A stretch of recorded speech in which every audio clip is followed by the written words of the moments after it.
Hello, hello, and welcome to the Q Ditch Summit, sponsored by Q and powered by Adobe. My name is Matt Miller. I am the host of the summit, and in this summit, we are talking to all sorts of folks about a wide variety of topics related to teacher wellness, helping us to be our best selves, to stay healthy, to stay well, and to be the best that we can be so we can be the best in the classroom and the best in our everyday lives as possible. And we've had a wide range of guests, some really, really good ones. And I'm super excited to share this one with you today because I think he's got some really good things to help us be at our most well selves, whether we're in the classroom or we're in a leadership role or whatever that may be. So we're going to be talking to Ron Habib today. So Ron, thank you so much for spending some time with us today. Can you tell us just a little bit about who you are and what you do? Yeah, absolutely. So first, thank you, Matt, so much for creating this opportunity for all of us and for being such a leader in getting, all of us to learn this summer from one another. I'm really honored to be with you, and I'm honored to be a part of the speakers for this series. So I'm the founder of EQ Schools, and it's a company that brings positive psychology, emotional intelligence, and mindfulness training to educators, so to teachers, administrators, but also to parents. I live in Santa Cruz with my amazing wife and my 2 kids, and I just moved there. I literally just went surfing this morning, and I freaking love my life. Nice. That's amazing. Yeah, totally. Now, I've been teaching for 15 years, and I just want to put out there that, like, life has definitely not always been this great for me. Like, by my 3rd year of teaching, to be totally honest, I almost quit. Like, I felt I burnt out, and I lost touch with why I became a teacher, which was to inspire kids and connect with them so they can really be what they want to be, want to become. And I was tired of the amount of work. I experienced secondary trauma. I didn't even know what it meant, and I didn't know how to deal with it. And that year, I remember having a really intense wake-up call. I literally got to school. I parked my car, and I get out of my car, and I walk towards my classroom, and I'm literally thinking in my head, like, should I quit? Should I not quit at the end of the year? And then the intercom went off, and he told us that we had an emergency staff meeting. So I didn't even get to my class. I just went to the choir room, and I sit down, and I wait to hear what's going on. And in comes our principal telling us that, and she was totally distraught. We waited to hear what's going on, and she told us that one of our students committed suicide. And Matt, I didn't know who it was, but when she said the name, it was my student, and it broke me.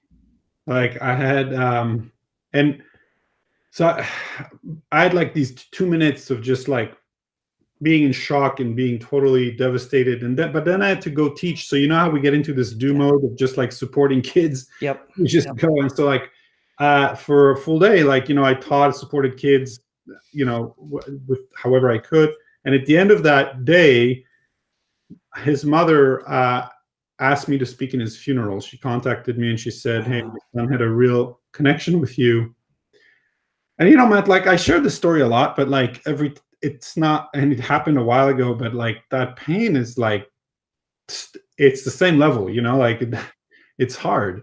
It doesn't go away. And I remember going to that church and sitting in the first row and seeing the mother speak about her child, and then seeing the dad speak about his child at the funeral. And then it was my turn to go up and speak. And I remember getting up there, and, I said what I said. I don't remember the speech, but it was like a minute or 2. And at the end of my speech, I literally, and this might sound a little like Northern California tree huggy hippie kind of thing, but I literally had a voice channel through me that told me, if I'm going to continue to be an educator, there's nothing, and I mean nothing, that was going to stop me from putting my students' well-being first. Nothing. Yeah. And so I told myself, like, I'm going to teach them how to be well. But Matt, frankly, like, I was not well. Sure. And you know how kids can smell bullshit from a mile away? Yes. Yeah. Yes. Like, I went to see a therapist, and I started like mindfulness practice, and I used really positive psychology practices that I learned in my, in grad school. And in 3 months, my life really transformed. You know, in 3 months, I had more energy. I was more more connected to my purpose. I was more creative. Kids stayed in my classroom even after the bell rang, you know, and then I realized, okay, like, why not, like, if I have these skills as an adult, why are we not teaching these skills to kids? Mm-hmm. And so I created Positive Psychology. It's a class, it's an elective class. I was praying that 25 students will sign up, because without it, it doesn't run. 107 signed up. Wow. Yeah. And that's when I knew that kids want to know how to be well. And so year after year, I've seen hundreds of kids go through this program and behaviorally change. So I realized, why don't I want the impact to be even larger. So because a lot of the things I did in my class were not very complex, and there were really tools that any teacher can integrate seamlessly into the pedagogy K through 12. So then I started training other teachers, and the workshops essentially grew and grew and grew and grew. And in the last 3 years, basically, I've also created conferences and summits. More than 1,000 teachers showed up to them. And I've had a chance to work with like more than 100 districts just in the state of California, and also internationally. I just came back from South Korea, and it was amazing. But what I realized in my journey is this, and this is a really important point. We can give kids hundreds of tools, and I think we should, you know, like, it's good to do that. Hundreds of tools towards their well-being and everything. But frankly, if we don't walk the walk, like if we don't really prioritize wellness for ourselves as leaders in the schools and as teachers in the schools, it's going to ring hollow. Like, the kids are going to, like, it's just not going to be as effective. And I got that at a really deep level about a year into the journey of creating EQ schools. And so I decided in my training that I'm not just going to teach teachers how to bring this to kids. We're really going to do like the deep personal development work, not just professional development work, but personal development work that's required if we're going to then give that to the kids. Mm-hmm. So I've done that with teachers and with leaders, and that's how I landed here. That's excellent. Very good. Now, so to kind of piggyback on what you were just talking about there, you said, you know, as teachers, if we don't walk the walk with our own wellness, then the kids smell it a mile away. Yeah. Why do you think that we have such a hard time walking that walk? Because I think, well, there's a few reasons. The first one, in my opinion, is that we just love to give. And it's in our nature, and it's beautiful. Like, there's nothing wrong with that. You know, I think that's a beautiful piece of teachers and of people working in schools, leaders, administrators. With that, our jobs are so consuming and they're so demanding. By the way, not just like, as you know, I mean, you've taught for many years, like, the job is consuming physically. I mean, it's a lot of work. It's consuming mentally. And it's really consuming emotionally and psychologically. And so I think it's really easy for us to say, hey, look, this is my job. My job is to support kids. My job is to support the teachers who support kids. And I'm going to give it my all. And that's beautiful. And with that, it's very, very easy for us to just begin to neglect, you know, our own well-being. The other piece too, I think, is there's a certain level of, like, I feel, you know, I started teaching about 15, 16 years ago. And even in these 15, 16 years, I've seen just more and more pressure put on educators, partly because there's more and more pressure put on kids to meet, you know, X standards. And while obviously meeting standards and, you know, ensuring that our kids can read and that can do math and everything is critical, no question. The research shows, and it's really clear, that if we give kids tools to be happier now and in the future, and we give ourselves these tools as well, the learning in the classroom, the academic learning in the classroom, deepens, and the academic achievements increase. So it's not, to me at this point, it's not anymore it's not a mutually exclusive thing, right? It's not like it's time to really make wellness the centerpiece, in my opinion. And when we do that, everything else flows beautifully. Yeah. Yeah. I hear what you're saying, because it really does feel like, you know, so often the wellness piece is kind of like an add-on. Right. It's like, Right. this is, I've got to do the standards, and the standards are the core. Those are the big Right. things right here. And then, I've also got to differentiate, and then I've also got to use technology, and I've also got to do this and that and the other thing. And then here's another add-on I'm going to add on to it. And this is the wellness piece. And I might have a couple of minutes at the beginning of class every other day. And it's like, yeah, no, exactly. And and I get it. Like, I totally get it. I mean, I've been there, right? Like I said, I've taught for 15 years. What's interesting though is, to me, is that here's what I found. When I decided to do two things, to put well-being and relationships first, like my well-being and my kids' well-being, as well as like my relationship, like really prioritizing our relationships first. What I found is that I ended up, like, I was afraid of that. I was afraid of doing that because I was afraid of losing instructional minutes. I was also afraid that, I mean, I taught in Palo Alto, and like, I actually used like mindfulness practices in my class, and I actually was afraid that parents will sue me, like thinking I'm initiating their kids into a cult. I mean, I was afraid of these things. I was afraid of kids, thinking it's lame or whatever. And here's what ended up happening. Like, when I started implementing these strategies in, positive psychology strategies, mindfulness practices, whatever, I actually started getting nice emails from parents. It was crazy. I had this one mom email me telling me, "Hey, Ronnie, I don't know what you're doing in your class, but keep doing it. My son came home today and told me I need to self-regulate." So that was pretty good. Wow. That's impressive.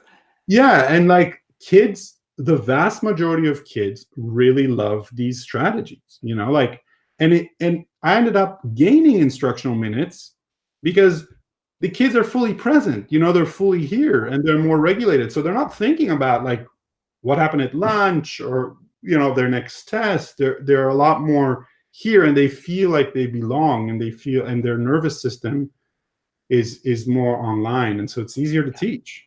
Yeah. Yeah. And I want to circle back around to this, definitely. Because I think what we've just sort of started to touch on, I think a lot of us are really interested in hearing, or at least I'm going to assume so. I know that I am anyway. Really interested in hearing more about this, but there's another side of this too that I would love to hear you speak to. And we've, so far to this point, we've talked a little bit about like teachers in the classroom and how this fits in the classroom, and it totally fits in the classroom. But a lot of this stuff is important in leadership roles too. And I'm guessing that in some ways it's very, a lot of the stuff is similar, but I'll bet that leaders probably have some unique challenges when it comes to all of this too. Oh, 100%. It's really amazing how, like, in the beginning of creating EQ schools, I worked almost primarily only with teachers. But what I realized is, because like my mission is to really change, like to support schools to be these amazing places where, passions are cultivated, well-being is prioritized, and relationships are optimized, And what I realized is that, like, in order to make schools joyful places, you need three things. You need, number one, the teachers need to have like specific tools they can use in the classrooms. Number two, you need some teachers to take leadership roles. We need teacher leaders, because frankly, change in school only happens if we have these. And then the last really key ingredient is we need to support the leader. We need to support the principal. We need to support even the superintendents. And the more I've gotten a chance to work with them, the more I realized, because I actually was on the leadership team in my school as well, because I was the educational technology coordinator there as well. And I got the sense to see, like, hey, what's the life of a leader like? And what I found is that their jobs not only are intense, just with the sheer amount of things they need to do. I mean, they frankly, like, principals and superintendents, assistant soups, like, they could work 24/7 and still have more work to do. But also, it is so vulnerable. They are in such a vulnerable position being leaders of the schools. There's, from people on the outside judging them, people on the inside judging them, and those jobs take severe emotional tolls on people. And so I think that, and I also think that, if the leader can just say, okay, I'm going to take my wellness seriously, and I'm going to take your wellness seriously. Like, I care about you. Like, you're not a number. Like, even if it's a school with 120 teachers, like, I know you, I care about you, and I'm here for you, you know? Yeah. And demonstrates it through a bunch of, like, for example, by using some of the strategies that I teach them, like in staff meetings, right? Like using some of the strategies that I provide, like on a day-to-day basis with their staff and with themselves. When that happens, that's when climate begins to shift. That's when you start, because, you know, here's what's interesting. Climate drives results in schools. Like when schools have healthy climates, you start to see, you know, kids doing better, not just emotionally and psychologically, but also academically. And when you think about that, if climate drives result, what drives climate? And it turns out, this is research by Daniel Goleman, if you're interested, who wrote the book Emotional Intelligence. He found that 50 to 70% of employees' perception of climate can be traced to the actions of one person, the leader. And so everyone, like all the teachers in the school, take their emotional cues from the top. And that's why it's so critical to support those leaders as well. Yeah. Yeah. Because if they're not at their best, or if they're not given the opportunity to thrive, then it's kind of like when you know, they say when the leader sneezes, the whole place catches a cold, right? Right. It's kind of yeah. Oh, this is such good stuff. Awesome. So let's start to kind of peel back this onion little by little here. And I'd love for us to, I see two onions here. I see the classroom onion, and I see the leadership onion. So maybe we can spend a little bit of time on both of those. And maybe we start in the classroom. One of the things I wrote down in my notes that I put a great big star next to it, that you talked about how before you worried about losing instructional minutes by doing, you know, by working on, you know, wellness and self-care and mindfulness, and, you know, those things that really are helping your students. But you said in the end, you were gaining instructional minutes because your students were fully present, because they were there and they were ready to go. And I was wondering if you had some specific advice or some specific tips that you could pass along to educators in the classroom to do, you know, that very thing. If they like this idea, and they want to start implementing some of it, what can they do? I love that you asked that. Thanks for asking. So I'll give you like three main categories that teachers can kind of delve into in order to bring these things in. So the first category is playing improv games. Actually deciding to take like 2 or 3 minutes in the beginning of the class and delving into an improv game. Really? The reason that's so powerful is because games put us in the present moment right away. And they like mindfulness, the definition of mindfulness is paying attention in the present moment on purpose and non-judgmentally. That's how Jon Kabat-Zinn defines it. And what's funny about this is when we play a game, we right away are here because we're fully immersed in the game, and improv games allow you to be fully immersed with one another. And so it's a wonderful way to have to get kids to begin to laugh together and experience what's called emotional resonance. Emotional resonance is when brains are basically in sync in a positive way. Yeah. What that does is it actually allows people to feel like they belong and they're connected. And some of these games actually even have shown to release oxytocin in the body, which is the hormone that makes you feel connected. And so what I would love to do is actually give the audience give anyone who's listening a link to a bunch of games. Yeah, that'd be great. Matt, if you're up for it, we could even play a quick game. Okay. Hey, I'm up for it. Yeah. All right, cool. So let's give the link real quick, just so they have it. So for teachers, I also have a link for administrators and for leaders. But for teachers, the link is bit.ly/class games, and class games is all capitalized. You can also get that if you go to eqschools.com. There it is right there. bit.ly/class game. Sometimes it's nice to just see it on the screen there. I love it.